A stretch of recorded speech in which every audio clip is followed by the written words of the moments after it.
William Shakespeare. 1. Youth, 1564 to 85. Let us, for the adequacy of this record, summarize what half the world knows about Shakespeare. Now that devout scholarship has rummaged among his relics for 3 centuries, it is remarkable how much we do know, far more than enough to set aside as not meriting debate all doubts about his authorship of nearly all the plays ascribed to his name. However, we are not sure about his name. Elizabeth allowed more freedom of spelling than of religion. The same document might use different spellings of the same word, and a man might sign his name variously according to his haste or mood. So contemporaries wrote Marlowe as Marlowe, M-A-R-L-O, Marlin, Marley, Morley. And Shakespeare's 6 surviving signatures all offer different spellings of his last name. The now prevalent spelling has no warrant in his autographs. 3 different signatures are all on the same will. His mother was Mary Arden, of an old Warwickshire family. She brought to John Shakespeare, son of her father's tenant, a goodly dowry in cash and land, and gave him 8 children, of whom William was the 3rd. John became a prosperous businessman in Stratford-upon-Avon, bought 2 houses, served his town as ale-taster, constable, alderman, and bailiff, and contributed liberally to the poor. After 1572, his fortunes fell. He was sued for £30, he failed to answer, and an order was issued for his arrest. In 1580, for reasons unknown, he was required by the court to give security against a breach of the peace. In 1592, he was listed as not coming monthly to church according to Her Majesty's laws. Some have concluded from this that he was a recusant Catholic, others that he was a Puritan, others that he dared not face his creditors. William later restored his father's finances, and when the father died, 1601, 2 houses in Henley Street remained in the Shakespeare name. The Stratford Parish Church registered William's baptism on April 26, 1564. Nicholas Rowe, his first biographer, recorded in 1709 the Stratford tradition, now generally credited, that the father bred him for some time at a free school, but the narrowness of his circumstances and the want of his assistance at home forced his father to withdraw him from thence. Ben Jonson, in the elegy prefixed to the first folio edition of the plays, addressed his dead rival, "Thou hadst small Latin and less Greek." Apparently the Greek dramatists remained Greek to Shakespeare, but he learned enough Latin to clutter his lesser plays with Latin odds and ends and bilingual puns. If he had learned more, he might have become another scholar, laborious and unknown. London was to be his school. Another tradition, recorded by Richard Davis about 1681, described young William as much given to all unluckiness in stealing venison and rabbits, particularly from Sir Thomas Lucy, who had him oft whipped and sometimes imprisoned. On November 27, 1582, when said miscreant was 18, he and Anne Hathaway, then about 25, obtained a marriage license. Circumstances indicate that Anne's friends compelled Shakespeare to marry her. In May 1583, 6 months after the marriage, a daughter was born to them, whom they named Susanna. Later, Anne presented the poet with twins, who were christened Hamlet and Judith, on February 2, 1585. Probably toward the end of that year, Shakespeare left his wife and children. We have no record of him between 1585 and 1592, when we find him an actor in London. 2. Development, 1592 to 95. The first reference to him there is uncomplimentary. On September 3, 1592, Robert Greene issued from his deathbed a warning to his friends that they were being displaced in the London theatre by an upstart crow, beautified with our feathers, that with his tiger's heart wrapped in a player's hide, parody of a line from Part 3 of Henry VI, supposes he is as well able to bombast out a blank verse as the best of you, and being an absolute Johannes factotum, is in his own conceit the only shake scene in a country. This morsel was prepared for the press as part of Green's Groat's Worth of Wit by Henry Chettle, who in a later epistle offered an apology to one of the two persons, probably Marlowe and Shakespeare, who had been attacked by Green. With neither of them that take offence was I acquainted, and with one of them I care not if I never be. As to the other, I am sorry, because myself have seen his demeanour no less civil than he was excellent in the quality, calling, he professes. Besides, divers of worship have reported his uprightness of dealing, which argues his honesty, and his facetious, agreeable grace in writing that approves his art. There seems no doubt that Green's attack and Chettle's apology referred to Shakespeare. By 1592, then, the former poacher of Stratford had become an actor and playwright in the capital. Dowdall, 1693, and Rowe, 1709, related that he was received into the playhouse as a servitor in a very mean rank, which is probable. But he fretted with ambition, desiring this man's art and that man's scope, with not a thought but turned on dignity. Soon he was acting minor parts, making himself a motley to the view. Then he played the kindly Adam in As You Like It and the ghost in Hamlet. Probably he rose to higher roles, for his name headed the list of actors in Jonson's Every Man in His Humour, 1598, and in Jonson's Sejanus, 1604, he and Richard Burbage were specified as the principal tragedians. By the end of 1594, he was a shareholder in the Chamberlain's Company of Players. It was not as a dramatist, but as an actor and shareholder in a theatrical company, that Shakespeare made his fortune. However, by 1591, he was writing plays. He seems to have begun as a play doctor, editing, touching up, and adapting manuscripts for his company. From such work he passed to collaboration. The three parts of Henry VI, 1592, appear to have been such a composite production. Thereafter he wrote plays at the rate of almost 2 per year, 36 or 38 in all. Several early ones, A Comedy of Errors, 1592, Two Gentlemen of Verona, 1594, and Love's Labour's Lost, 1594, are light-hearted trifles, frothy with now tiresome badinage. It is instructive to see that Shakespeare had to grow into greatness by hard work. But the growth was rapid. Taking a hint from Marlowe's Edward II, he found in English history many a dramatic theme. Richard II, 1595, equaled the earlier play. Richard III, 1592, had already surpassed it. In some measure he fell into the fault of making a whole man out of one quality, the hunchback king out of treacherous and murderous ambition.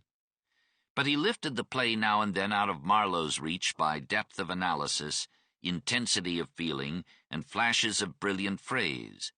Soon, a horse, my kingdom for a horse, was a London cliché. Then in Titus Andronicus, 1593, genius flagged. Imitation took the lead and presented a repulsive dance of death. Titus kills his son, and others kill his son-in-law on the stage. A bride, raped behind the scenes, comes on the boards with her hands cut off, her tongue cut out, her mouth bubbling blood. A traitor chops off Titus's hand before the groundling's avid eyes. The severed heads of 2 of Titus's sons are displayed. A nurse is killed on stage. Reverend critics have labored to burden collaborators with part or all of the responsibility for this slaughter, on the mistaken theory that Shakespeare could not write nonsense. He wrote reams of it. It was at about this point in his development that he composed his narrative poems and his sonnets. Perhaps the plague that caused the closing of all London theatres between 1592 and 1594 left him with penurious leisure, and he thought it advisable to cast a hopeful line to some patron of poetry. In 1593 he dedicated Venus and Adonis to Henry Wriothesley, 3rd Earl of Southampton. Lodge had adapted the tale from Ovid's Metamorphoses. Shakespeare adapted it from Lodge. The Earl was young, handsome, and addicted to venery. Perhaps the poem was spiced to his taste. Much of it seems jejune to jaded years, but in this proliferated seduction there are passages of sensuous beauty, for example, lines 679 to 708, such as England had rarely read before. Encouraged by public applause and a gift from Southampton, Shakespeare issued in 1594 The Ravishment of Lucrece, where the seduction was accomplished with a greater economy of verse. This was the last of his voluntary publications. About 1593 he began to write, but kept from the press, the sonnets that first established his preeminence among the poets of his time. Technically the most nearly perfect of Shakespeare's works, they borrow heavily from the Petrarchan treasury of sonnet themes, the transitory beauty of the beloved, her cruel hesitations and inconstancy, the dreary crawl of unused time, the jealousies and the panting thirst of the lover, and the poet's boast that in his rhymes the lady's loveliness and fame would shine forever. Even some phrases and epithets are appropriated from Constable, Daniel, Watson, and other sonneteers, who themselves were links in a chain of pilferings. No one has succeeded in arranging the sonnets in any consistent narrative order. They were the casual labor of scattered days.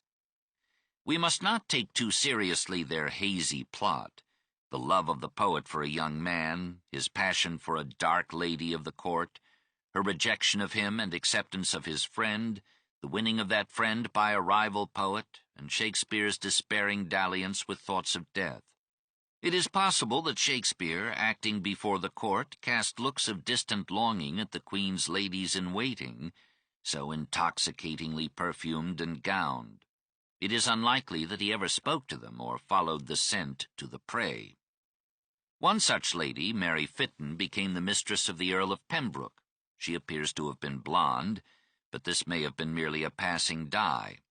However, she was unmarried, whereas Shakespeare's lady broke her bed vow in loving the poet and his boy. In 1609, Thomas Thorpe published the sonnets, apparently without Shakespeare's consent. As the author supplied no dedication, Thorpe provided one, to the puzzlement of centuries. To the only begetter of these ensuing sonnets, Mr. W.H., all happiness and that eternity promised by our ever-living poet, wisheth the well-wishing adventurer in setting forth. The signature, T.T., presumably meant Thomas Thorpe. But who was W.H.?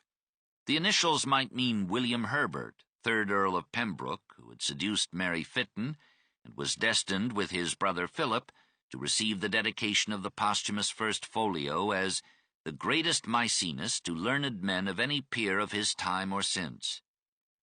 Herbert was only 13 when the sonnets began, 1593, but their composition extended to 1598, by which time Pembroke was ripe for love and patronage. The poet speaks ardently of his love for the boy. Love was then often used for friendship. But Sonnet 20 calls the lad the master-mistress of my passion, and ends with an erotic play on words, and Sonnet 128, apparently addressed to the lovely boy of 126, talks of amorous ecstasy. Some Elizabethan poets were literary pederasts, capable of winding themselves up to rapturous love for any man of means. The important point about the sonnets is not their story, but their beauty.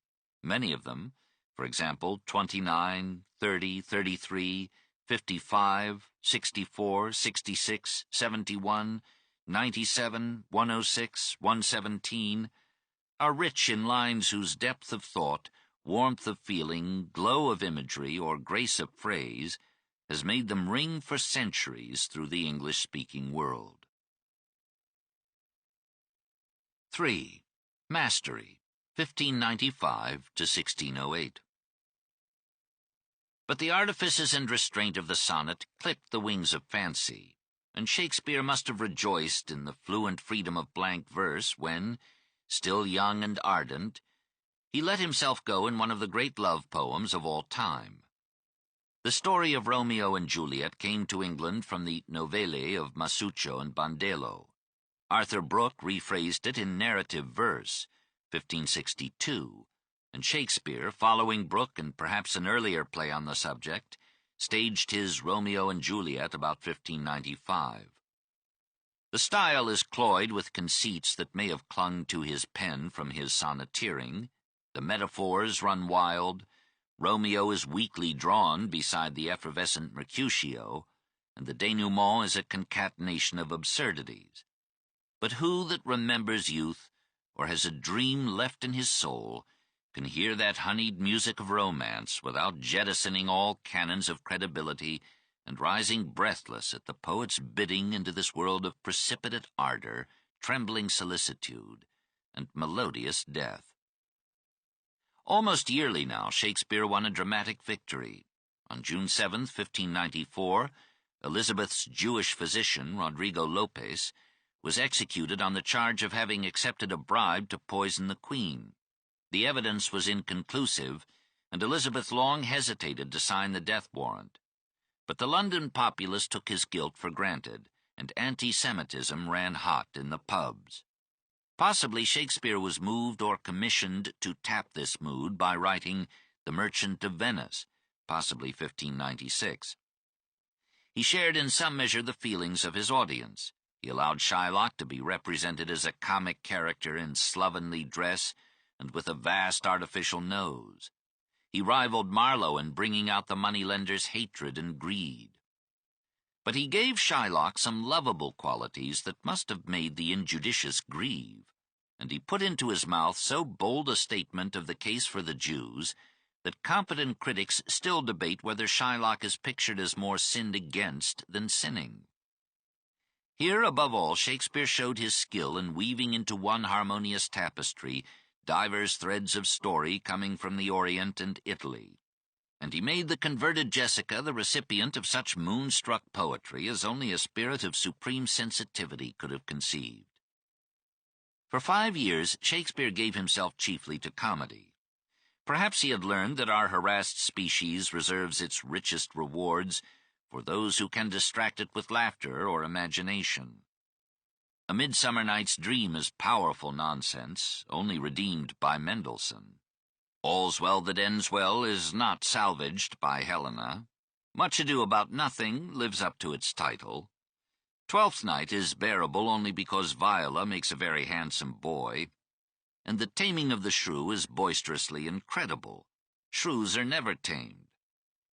All these plays were pot-boilers, sops to the groundlings, ways of keeping the herd in the pit and the wolf from the door.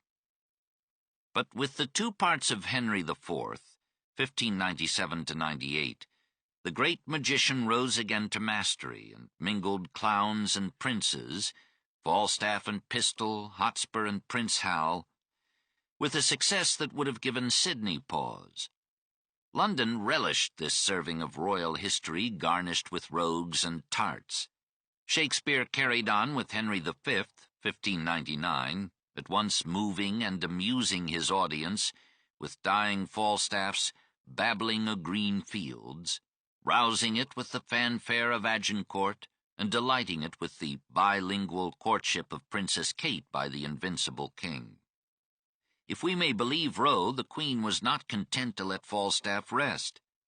She bade his creator revive him and show him in love, and John Dennis, 1702, relating the same story, adds that Elizabeth desired the miracle to be accomplished in 2 weeks. If all this be true, The Merry Wives of Windsor was an astonishing tour de farce. For though the play is noisy with slapstick and punctured with puns, it has Falstaff at the height of his verve until he is cast into the river in a hamper of wash. The Queen, we are told, was pleased. It is startling to find a dramatist capable of producing in one season, possibly 1599 to 1600, such nugatory nonsense as this, and then so ethereal an idyll as You Like It. Perhaps because it took a lead from Lodge's novel Rosalind, 1590, the play has a music of refinement in it, still hobbled with arid badinage, but tender and delicate in feeling, gay and elegant in speech. What pretty friendship is here between Celia and Rosalind, and Orlando, carving Rosalind's name into the bark of trees, hanging odes upon hawthorns and elegies on brambles. What of Fortunatus's fund of eloquence, spilling immortal phrases on every page, and songs that have been welcome on a million lips. Under the greenwood tree, blow, blow, thou winter wind, it was a lover and his lass. The whole outpour is such delectable foolery and sentiment as cannot be matched in any literature. But amid this cornucopia of sweets, Monsieur Melancholy Jaques mingles some bitter fruit, announcing that life's wide and universal theatre presents more woeful pageants than do the scene we play upon the boards, that nothing is certain except death, usually after a toothless, eyeless, tasteless old age. And so from hour to hour we ripe and ripe, and then from hour to hour we rot and rot, and thereby hangs a tale. So the Swan of Avon warned us that As You Like It was the swan song of his gaiety, and that thereafter, till further notice, he proposed to flay the surface of life and show us its bloody reality. Now he would open his vein of tragedy and mingle gall with his ambrosia. In 1579, Sir Thomas North's Plutarch exposed a treasure trove of drama. Shakespeare took 3 of the lives and molded them into the tragedy of Julius Caesar, possibly 1599. He found North's translation so spirited that he appropriated several passages word for word, merely measuring the prose into blank verse. However, the speech of Antony over Caesar's corpse was the poet's own invention, a masterpiece of oratory and subtlety, and the sole defense he allows to Caesar. His admiration for Southampton, Pembroke, and the young Essex may have moved him to see the assassination from the standpoint of endangered and conspiring aristocrats. So Brutus becomes the center of the play. We, who have Mommsen's details as to the odorous corruption of the democracy that Caesar overthrew, are more inclined to sympathize with Caesar, and are taken aback to find the title character dead at the outset of Act 3. The past is helpless in the hands of the present, which repeatedly remolds it to the hour's whim. In writing Hamlet, possibly 1600, as in Julius Caesar, Shakespeare had the aid and challenge of an earlier play on the theme. A Hamlet had been performed in London only 6 years before. We do not know how much he took from that lost tragedy, or from François de Belforest's Histoire Tragique, 1576, or from the Historia Danica, 1514, of the Danish historian Saxo Grammaticus. Nor can we say if Shakespeare read Of the Diseases of Melancholy, the recent English translation of a French medical work by Du Laurent. Doubting stoically every attempt to turn the plays into autobiography, we are yet warranted in asking whether some personal grief, in addition to the sobering of time, entered into the pessimism that cried out in Hamlet and grew bitterer in succeeding plays. It might have been a second disillusionment with love. Was it the first arrest of Essex, June 5, 1600, or the collapse of Essex's revolt, the arrest of Essex and Southampton, the execution of Essex, February 25, 1601? Presumably these events moved the sensitive poet who had so warmly praised Essex in the prologue to the last act of Henry V, and, in the dedication to Lucrece, had pledged himself to Southampton forever. In any case, Shakespeare's greatest plays were written during or after these calamities. They are subtler in plot, deeper in thought, more magnificent in language than their predecessors, but also they voice against life the bitterest reproaches in all literature. Hamlet's vacillating will and almost his noble and most sovereign reason are disordered by discovering the reality and the nearness of evil, and by feeding on the venom of revenge till he himself sinks to feelingless cruelty, and sends Ophelia not to a nunnery but to madness and death. In the end, the slaughter is general. Only Horatio survives, too simple to be mad. Meanwhile, Elizabeth too had found the final balm, and James VI of Scotland became James I of England. Soon after his accession, he confirmed and extended the privilege of Shakespeare's company, which became the King's Men. Shakespeare's plays were regularly performed before the king and met with ample royal encouragement. The 3 seasons between 1604 and 1607 brought the poet to the fullness of his genius and his bitterness. Othello, possibly 1604, is as powerful as it is incredible. The audience was moved to pity by the devotion and the death of Desdemona, and fascinated by the intelligent malignancy of Iago. But in picturing such unmixed and unmotivated evil in a man, Shakespeare fell into Marlowe's fault of monolithic characters, and even Othello, despite his union of generalship and stupidity, lacks that rich admixture of elements which makes Hamlet and Lear, Brutus and Antony human. Macbeth, possibly 1605, is a still more macabre contemplation of unmitigated evil.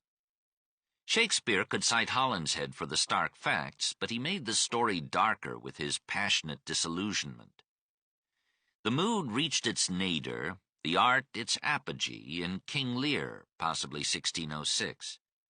The tale had been elaborated by Geoffrey of Monmouth, carried down by Holinshead, and lately staged by a now unknown dramatist in The True Chronicle of King Lear, 1605. Plots were common property. The earlier play had followed Holinshead in giving Lear a happy ending, through reunion with Cordelia and restoration to the throne. Shakespeare is apparently guilty of the king's madness and dethroned death, and he added the bloody blinding of Gloucester on the stage. Bitterness is the organ tone of the play. Lear bids fornication thrive and adultery increase, for I lack soldiers. All virtue in his darkened view is a front for lechery, all government is bribery, all history is humanity preying upon itself. He goes mad perceiving the profundity and the apparent victory of evil, and he sheds all faith in a sustaining providence. Antony and Cleopatra, possibly 1607, reaches lesser heights and depths. There is something nobler in Antony's defeat than in Lear's rage, something more believable and bearable in the Romans' infatuation with the Egyptian queen than in the Britons' unlikely cruelty to a daughter absurdly frank, and Cleopatra, cowardly in battle, is magnificent in suicide. Here, too, Shakespeare had previous plays to work on, and again he bettered them, renewing and brightening the oft-told tale with subtler analyses of character and the unwearied magic and sparkle of his speech. In Timon of Athens, possibly 1608, the pessimism is sardonic and unrelieved. Lear aims his shafts at women, but feels some tardy pity for mankind. The hero of Coriolanus, possibly 1608, despises the people as the fickle, sycophantic, brainless spawn of carelessness. But Timon denounces all, high or low, and curses civilization itself as having demoralized mankind.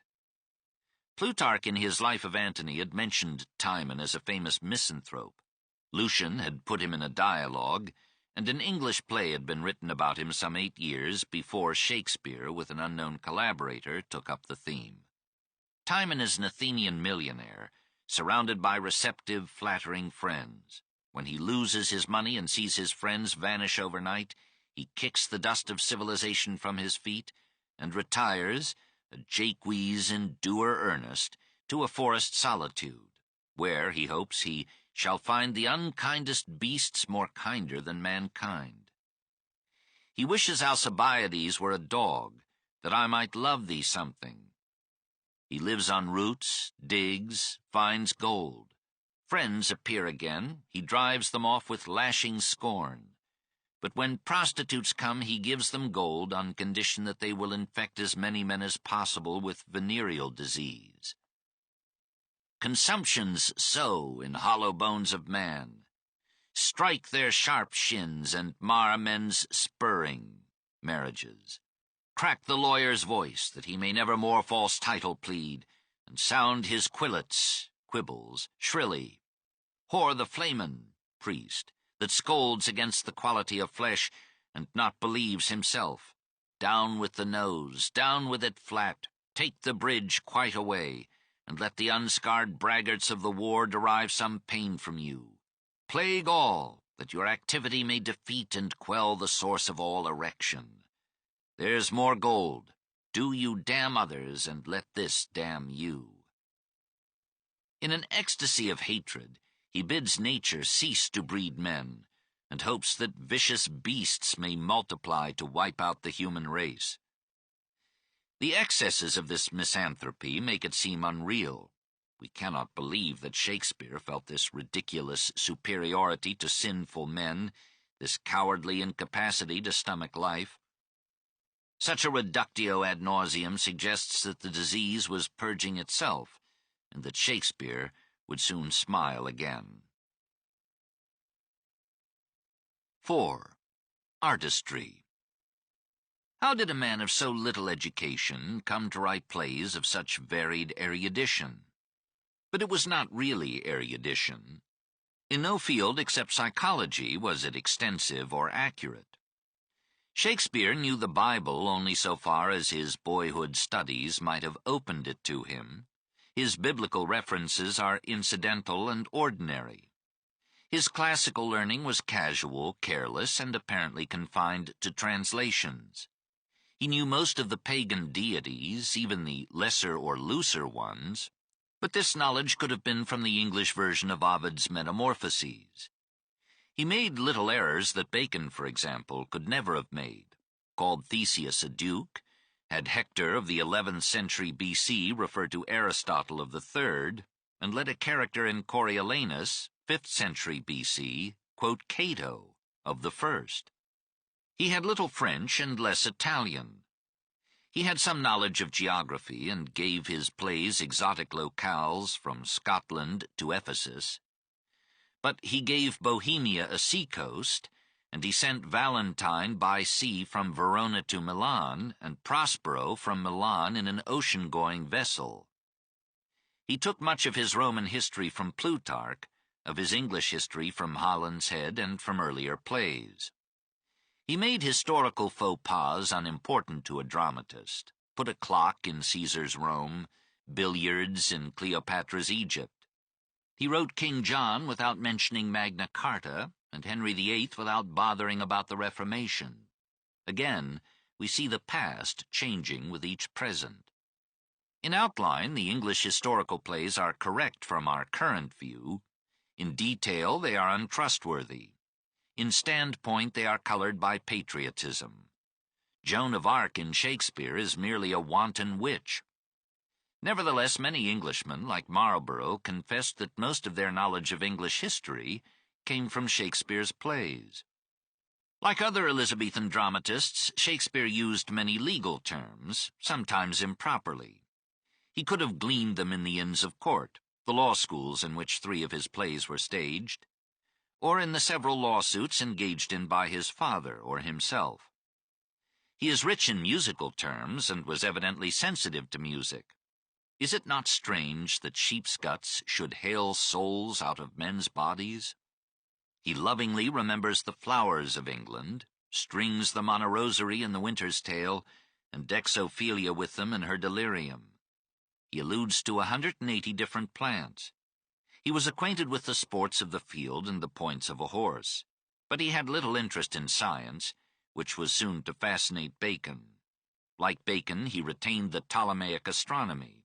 At times, Sonnet 15, he seems to accept astrology, and he speaks of Romeo and Juliet as star-crossed lovers. But Edmund in Lear and Cassius in Julius Caesar vigorously reject it. The fault, dear Brutus, is not in our stars, but in ourselves, that we are underlings. All in all, the evidence indicates that Shakespeare had the incidental learning of a man of affairs too busy with acting, managing, and living to sink his head into books. He knew the more startling of Machiavelli's ideas. He referred to Rabelais. He borrowed from Montaigne, but it is unlikely that he read their works. Gonzalo's description of an ideal commonwealth is taken from Montaigne's essay on cannibals, and Caliban in the same play may be Shakespeare's satire on Montaigne's idealization of the American Indians. Whether the skepticism of Hamlet owed anything to Montaigne's genial doubts is an unsolved problem. The play was published in 1602, a year before the printing of Florio's translation, but Shakespeare knew Florio and may have seen the manuscript. Montaigne's subtle criticism of traditional ideas may have helped to deepen Shakespeare, but there is nothing in the Frenchman that corresponds to Hamlet's soliloquy, or to the bitter indictment of life in Lear, Coriolanus, Timon, and Macbeth. Shakespeare is Shakespeare, pilfering plots, passages, phrases, lines anywhere, and yet the most original, distinctive, creative writer of all time. The originality is in the language, the style, the imagination, the dramatic technique, the humor, the characters, and the philosophy. The language is the richest in all literature. 15,000 words, including the technical terms of heraldry, music, sports, and the professions, the dialects of the shires, the argot of the pavement, and 1,000 hurried or lazy inventions, occulted, unkennelled, fumitory, burnet, spurring. He relished words and explored the nooks and crannies of the language. He loved words in general, and poured them forth in frolicsome abandon. If he names a flower, he must go on to name a dozen. The words themselves are fragrant. He makes simple characters mouth polysyllabic circumlocutions. He plays jolly havoc with the grammar, turns nouns, adjectives, even adverbs into verbs, and verbs, adjectives, even pronouns into nouns. Gives a plural verb to a singular subject, or a singular verb to a plural subject. But there were as yet no grammars of English usage, no rules. Shakespeare wrote in haste and had no leisure to repent. The marvelous style, manneristic and baroque, has the faults of its lawless wealth. Phrases fancifully artificial or involved, far-fetched images, word plays tiresomely elaborate, puns amid tragedy, metaphors falling over one another in contradictory confusion, repetitions innumerable, sententious platitudes, and now and then hilarious nonsensical bombast filling the unlikeliest mouths. Doubtless a classical training would have chastened the style, silenced the double entendre. But then consider what we should have lost. Perhaps he was thinking of himself when he made Ferdinand describe Adriano as a man that hath a mint of phrases in his brain, one whom the music of his own vain tongue doth ravish like enchanting harmony. But, I protest, I love to hear him lie. From this mint issued an almost universal currency of phrases.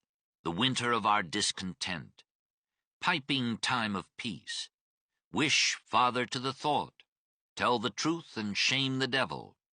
Sits the wind in that corner, uneasy lies the head that wears a crown. Paint the lily, one touch of nature makes the whole world kin. What fools these mortals be!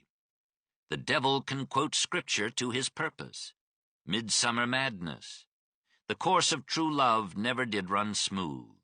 Wear my heart upon my sleeve. Every inch is a hint to stop. And of metaphors another 1,000, of which one may serve. To see the sails conceive and grow big-bellied with wanton wind. And entire passages now almost as familiar as the phrases.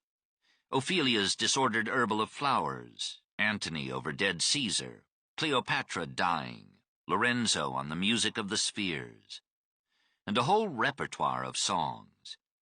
Who is Sylvia? Hark, hark, the lark at heaven's gate sings. Take, oh take those lips away. Probably Shakespeare's audience came for his plumage as well as for his tale. The lunatic, the lover, and the poet are of imagination all compact. Shakespeare was two of these, and may have touched the third. He creates a world with every play, and, not content, he fills imagined empires, woods, and heaths with childlike magic, scurrying fairies, awesome witches, and ghosts. His imagination makes his style, which thinks in images, turns all ideas into pictures, all abstractions into things felt or seen.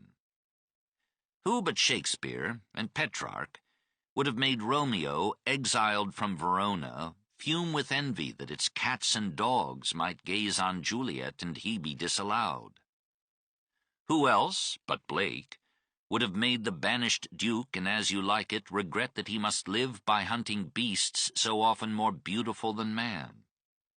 Little wonder that a spirit so keen in every sense should have reacted passionately against the ugliness, greed, cruelty, lust, pain, and grief that seemed at times to dominate the panorama of the world.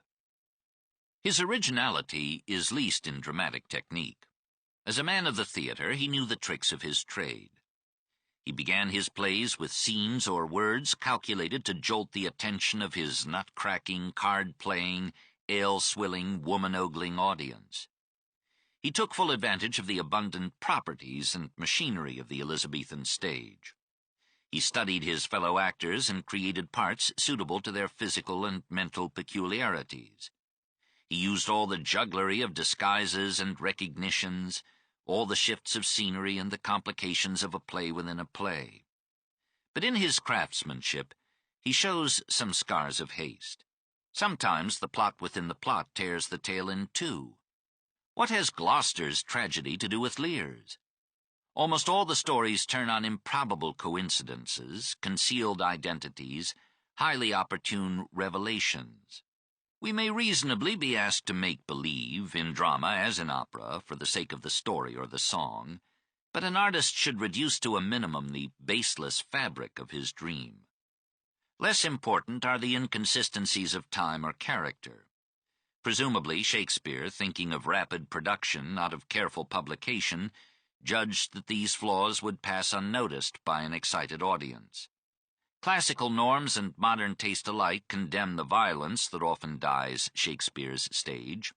This was another concession to the pit and an effort to meet the competition of the slaughterhouse school of Elizabethan Jacobean dramatists. As he developed, Shakespeare redeemed the violence with humor and learned the difficult art of intensifying tragedy with comic relief. The early comedies are wit and humor unrelieved. The early historical plays are stodgy for lack of humor. In Henry IV, tragedy and comedy alternate but are not well integrated. In Hamlet, the integration is achieved. Sometimes the humor seems too broad. Sophocles and Racine would have turned up their classical noses at the jokes about human flatulence or equine micturition. An erotic quip now and then is more to the modern taste. Generally, Shakespeare's humor is good-natured, not the savage misanthropy of Swift. He felt that the world was better for a clown or two. He suffered fools patiently and emulated God in seeing little difference between them and world-explaining philosophers. His greatest clown rivals Hamlet as Shakespeare's supreme achievement in the creation of character, which is the supreme test of a dramatist. Richard II and Richard III, Hotspur and Wolsey, Gaunt and Gloucester, Brutus and Antony, rise out of the limbo of history into a second life. Not in Greek drama, not even in Balzac, are imagined persons so endowed with consistent character and vital force. Most real are those creations that only seem contradictory because of their complexity. Lear cruel and then tender, Hamlet thoughtful and impetuous, hesitant and brave. Sometimes the characters are too simple, Richard III merely villainy, Timon merely cynicism, Iago merely hate. Some of the women in Shakespeare seem plucked from the same mold.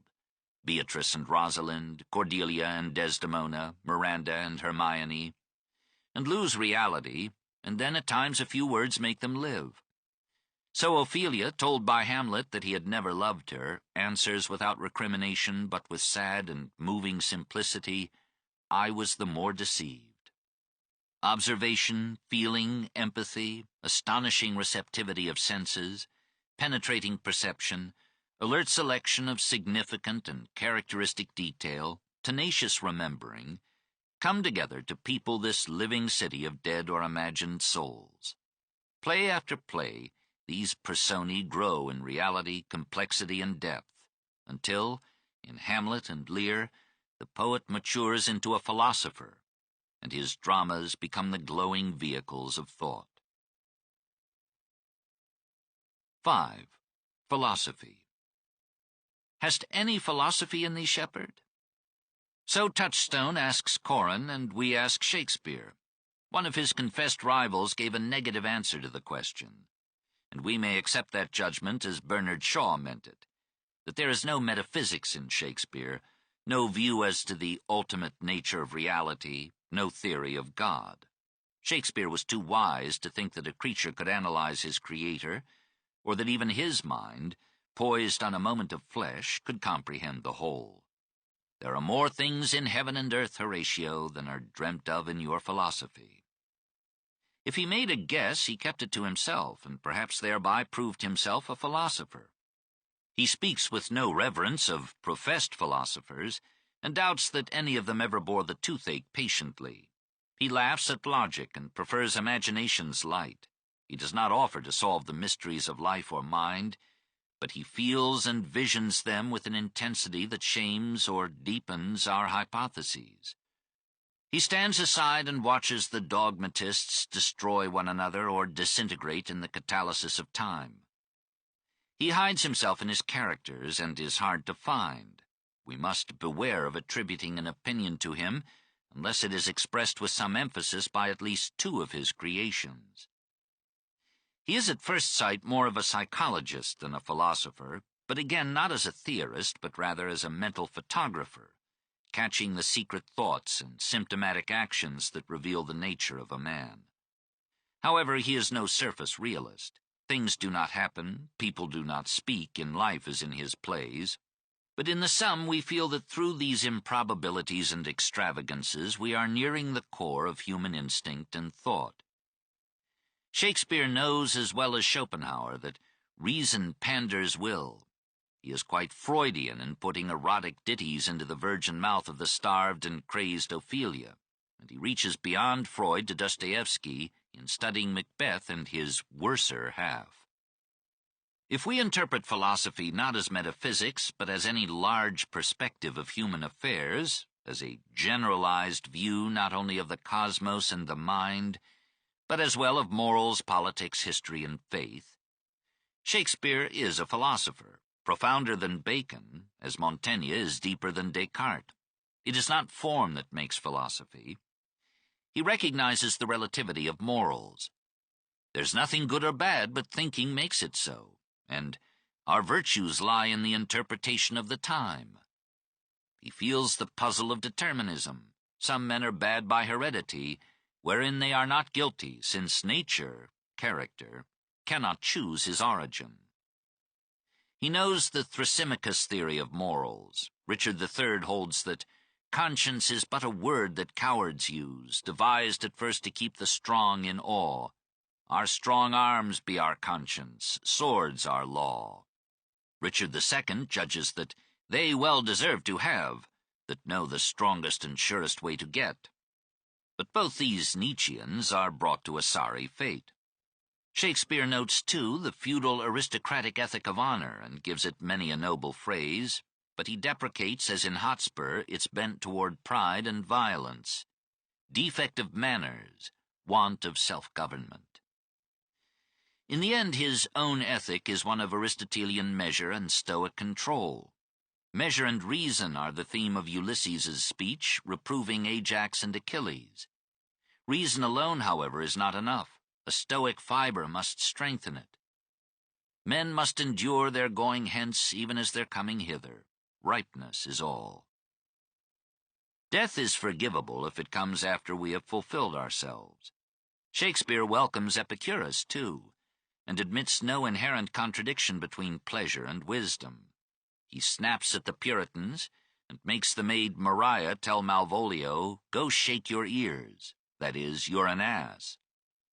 He is as lenient as a pope to sins of the flesh, and puts into the mad Lear's mouth a hilarious paean to copulation. His political philosophy is conservative. He knew the sufferings of the poor and made Lear voice them feelingly.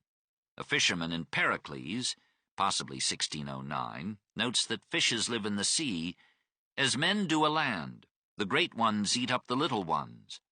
I can compare our rich misers to nothing so fitly as to a whale. A plays and tumbles, driving the poor fry before him, and at last devours them all at a mouthful. Such whales have I heard on o' the land, who never leave gaping till they've swallowed the whole parish, church, steeple, bells, and all. Gonzalo, in The Tempest, dreams of an anarchistic communism where all things in common nature should produce, and there should be no laws, no magistrates, no labor, and no war. But Shakespeare smiles this utopia away as made impossible by the nature of man. Under every constitution, the whales will eat the fish. What was Shakespeare's religion? Here especially the search for his philosophy is difficult. He expresses through his characters almost every faith, and with such tolerance as must have made the Puritans think him an infidel.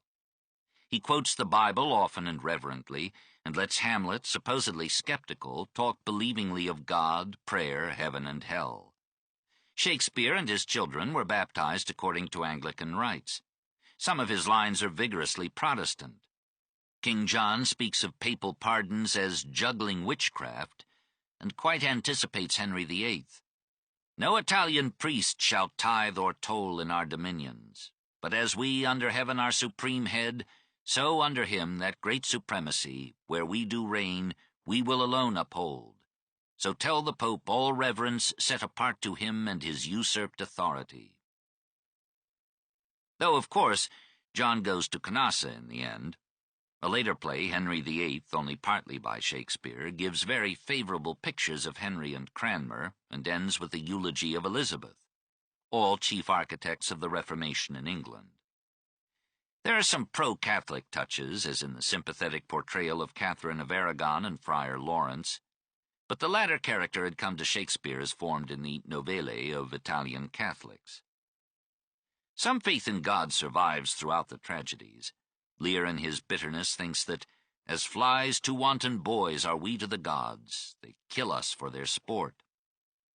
But the gods are just, answers the good Edgar, and of our pleasant vices make instruments to plague us.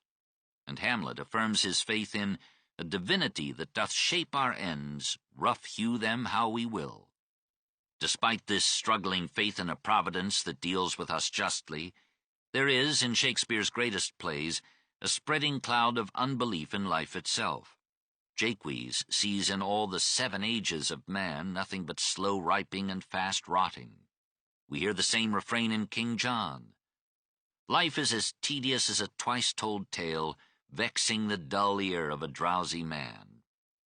And in Hamlet's scorn of the world, Fie on't, oh fie, 'tis an unweeded garden that grows to seed. Things rank and gross in nature possess it merely. And in Macbeth's, Out, out, brief candle, life's but a walking shadow, a poor player that struts and frets his hour upon the stage, and then is heard no more. It is a tale told by an idiot, full of sound and fury, signifying nothing. Does any sense of immortality soften this pessimism? Lorenzo, after describing to Jessica the music of the spheres, adds that such harmony is in immortal souls. Claudio, in Measure for Measure, visions an afterlife, but in somber terms of Dante's Inferno or Pluto's Hades. Ah, but to die and go we know not where, to lie in cold obstruction and to rot, this sensible warm motion to become a kneaded clod, and the delighted spirit to bathe in fiery floods, or to reside in thrilling region of thick-ribbed ice, to be imprisoned in the viewless winds, and blown with restless violence round about the pendant world, 'tis too horrible. Hamlet speaks casually of the soul as immortal, but his soliloquy affirms no faith, and his dying words in the older version of the play, Heaven receive my soul, were changed by Shakespeare to read, The rest is silence. We cannot say with confidence how much of this pessimism came from the demands of tragic drama, and how much voiced Shakespeare's mood, but its repetition and emphasis suggest that it expressed the darker moments of his philosophy. The sole mitigation of it in these culminating plays is a hesitant recognition that amid the evils of this world there are blessings and delights, amid the villains many heroes and some saints. For every Iago a Desdemona, for every Goneril a Cordelia, for every Edmund an Edgar or a Kent. Even in Hamlet a fresh wind blows from Horatio's faithfulness and Ophelia's wistful tenderness. After the tired actor and playwright leaves the chaos and crowded loneliness of London for the green fields and parental consolations of his Stratford home, he will recapture the strong man's love of life. 6. Reconciliation. However, he had no obvious reason to complain of London. It had given him success, acclaim, and fortune. There are over 200 references to him, almost all favorable in the surviving literature of his time. In 1598, Francis Mears's Palladis Tamia, Wit's Treasury, listed Sidney, Spenser, Daniel, Drayton, Warner, Shakespeare, Marlowe, and Chapman, in that order, as England's leading authors, and ranked Shakespeare first among the dramatists. In that same year, Richard Barnfield, a rival poet, declared that Shakespeare's work, of which the best was yet to come, had already placed his name in fame's immortal book. He was popular even with his competitors. Drayton and Johnson and Burbage were among his closest friends, and though Johnson criticized his inflated style, his careless facility in composition, and his outrageous neglect of classic rules, it was Johnson who, in the first folio, rated Shakespeare above all other dramatists, ancient or modern, and judged him to be not of an age, but for all time. In the papers that Johnson left at his death, he wrote, "I loved the man, this side idolatry." Tradition joins Johnson with Shakespeare in the meetings of literary men at the Mermaid Tavern in Bread Street. Francis Beaumont, who knew them both, exclaimed, "What things have we seen done at the Mermaid? Heard words that have been so nimble and so full of subtle flame, as if that every one from whence they came had meant to put his whole wit in a jest, and had resolved to live a fool the rest of his dull life." And Thomas Fuller's Worthies of England, 1662, reported, "Many were the wit combats betwixt Shakespeare and Ben Jonson, which two I behold like a Spanish great galleon and an English man of war. Master Jonson, like the former, was built far higher in learning, solid but slow in his performances. Shakespeare, lesser in bulk but lighter in sailing, could turn with all tides, tack about, and take advantage of all winds by the quickness of his wit and invention." Aubrey, about 1680, continued the easily credible tradition of Shakespeare's very ready and pleasant smooth wit, and added that he was a handsome, well-shaped man, very good company. The only extant likenesses of him are the bust placed over his tomb in the Stratford church, and the engraving prefixed to the first folio. They agree well enough, showing a man half-bald, with moustache and, in the bust, beard, sharp nose and meditative eyes, but giving no sign of the flame that burns in the plays. Perhaps the plays mislead us about his character. They suggest a man of high-strung energy and passion, fluctuating between the summits of thought and poetry and the depths of melancholy and despair, while his contemporaries describe him as civil and honest, slow to take offense, of an open and free nature, enjoying life, careless of posterity, and showing a vein of practicality unbecoming a poet. Whether by thrift or gift, he was already rich enough in 1598 to join in financing the Globe Theatre, and in 1608 he and 6 others built the Blackfriars. His shares in these enterprises, added to his earnings as actor and playwright, gave him a substantial income, diversely estimated between £200 and £600 a year. The latter figure seems better able to explain his purchases of Stratford realty. He was wont, says Aubrey, to go to his native country once a year. Sometimes he stopped on the way at Oxford, where a John Davenant kept an inn. Sir William Davenant, poet laureate in 1637, liked to suggest that he was the unpremeditated result of Shakespeare's dalliance there. In 1597, the dramatist, for £60, bought New Place, the second largest house in Stratford, but he continued to live in London. His father died in 1601, leaving him 2 houses in Henley Street, Stratford. A year later, for £320, he bought near the town 127 acres of land, which he probably leased to tenant farmers. In 1605, he bought for £440 a share in the prospective ecclesiastical tithes of Stratford and 3 other communities. While he was writing his greatest plays in London, he was known in Stratford chiefly as a successful businessman, frequently engaged in litigation about his properties and investments. His son Hamlet had died in 1596. In 1607, his daughter Susanna married John Hall, a prominent Stratford physician, and a year later she made the poet a grandfather. He had now new ties to draw him homeward. About 1610 he retired from London and the stage and moved into New Place.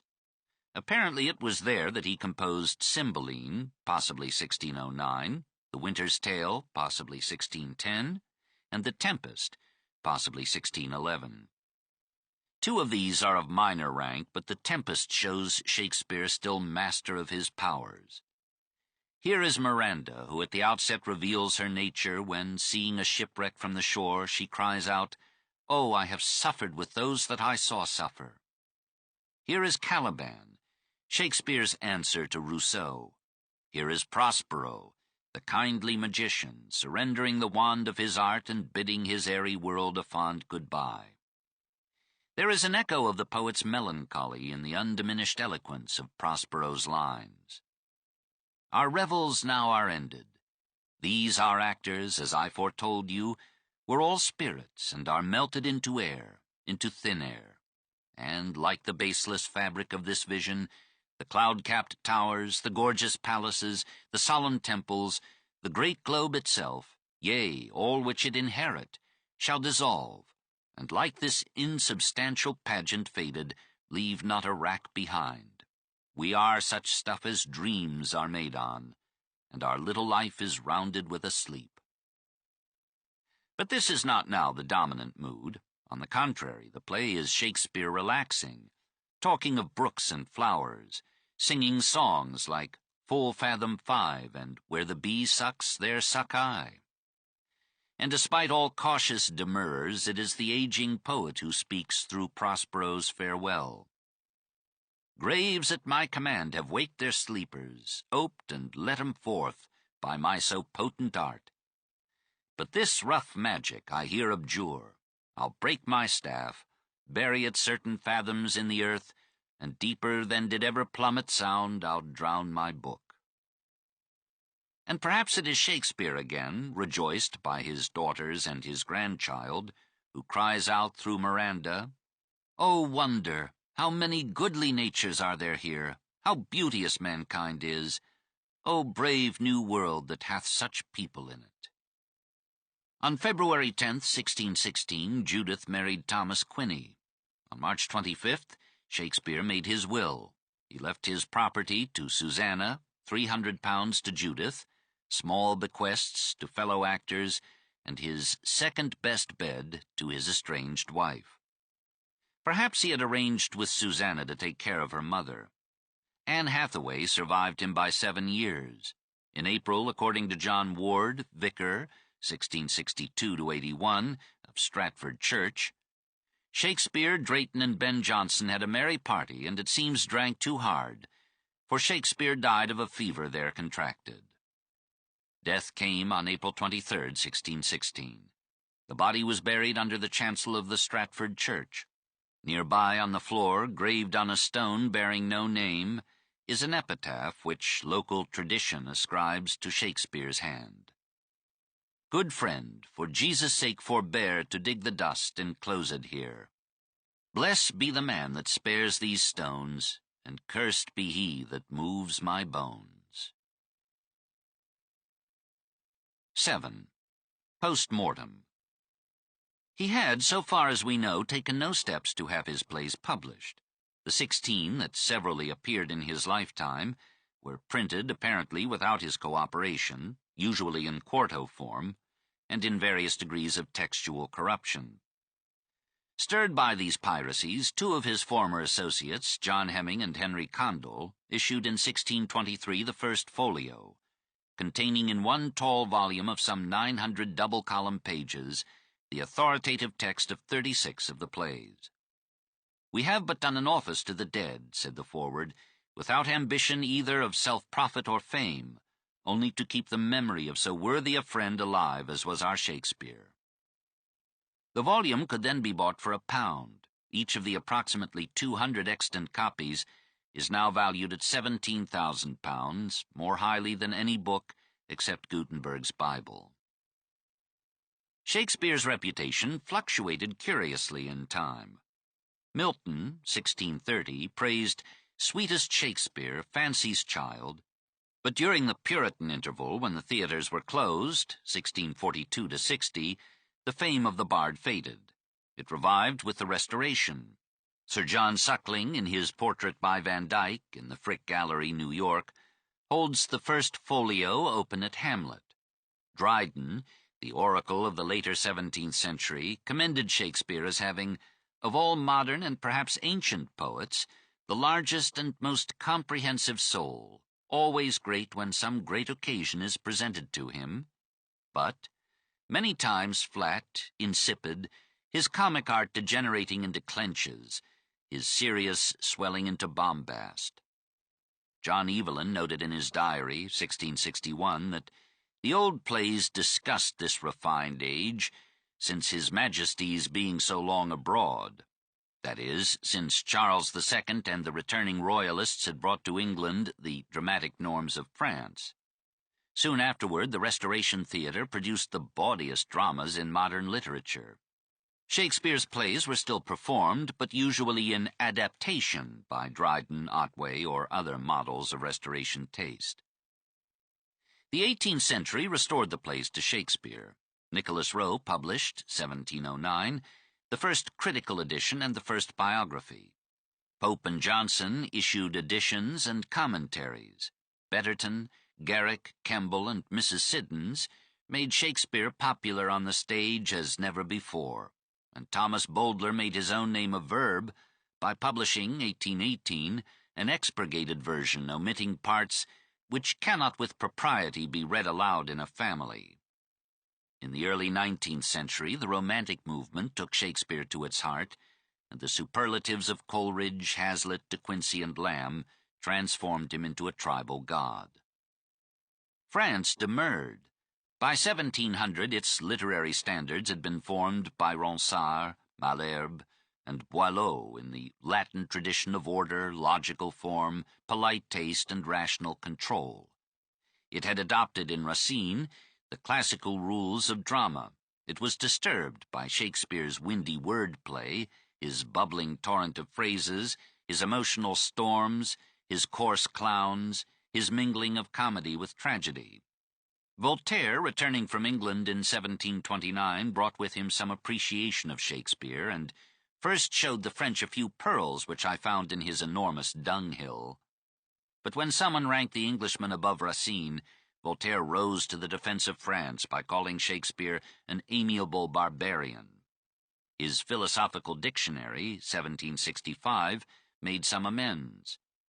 In this same man there are passages which exalt the imagination and penetrate the heart. He reaches sublimity without having searched for it. Madame de Staël, 1804, Guizot, 1821, and Villemain, 1827, helped France to bear with Shakespeare. Finally, the translation of the plays into good French prose by Victor Hugo's son François won Shakespeare the respect of France, though never the devout admiration there accorded to Racine. The bard had a better press in Germany, where no native playwright contested the prize. It was Germany's first great dramatist, Gotthold Lessing, who in 1759 informed his countrymen that Shakespeare was superior to all other poets, ancient or modern, and Herder supported him. August von Schlegel, Ludwig Tieck and other leaders of the Romantic school raised the Shakespearean banner, and Goethe contributed an enthusiastic discussion of Hamlet in Wilhelm Meister, 1796. Shakespeare became popular on the German stage, and for a time German scholarship snatched the lead from England in the clarification of Shakespeare's life and plays. For those brought up in the aura of Shakespeare, an objective estimate or comparison is impossible. Only one who knows the language, the religion, the art, the customs, and the philosophy of the Periclean Greeks will feel the unequaled dignity of the Dionysian tragic drama, the stark simplicity and inexorable logic of its structure, its proud self-restraint in word and deed, the moving commentary of its choral chants, the high enterprise of seeing man in the perspective of his cosmic place and destiny. Only one who knows the French language and character and the background of the grand siècle can feel in the plays of Corneille and Racine not merely the majesty and music of their verse, but as well the heroic effort of reason to overspread emotion and impulse, the stoic adherence to difficult classic norms, the concentration of the drama into a few tense hours, summarizing and deciding lives. Only one who knows English in its Elizabethan fullness, who can ride with gusto the Elizabethan winds of rhetoric, lyric, and vituperation, who puts no bounds to the theatre's mirroring of nature and release of imagination, can bring to Shakespeare's plays their merited acceptance with open arms and heart. But such a man will tremble with delight at the splendor of their speech, and he will be moved to the depths of his spirit to follow and fathom their thought. These are the three epical gifts of the world's drama, and we must, despite our limitations, welcome them all to our deepening, thanking our heritage for Greek wisdom, French beauty, and Elizabethan life. But of course, Shakespeare is supreme.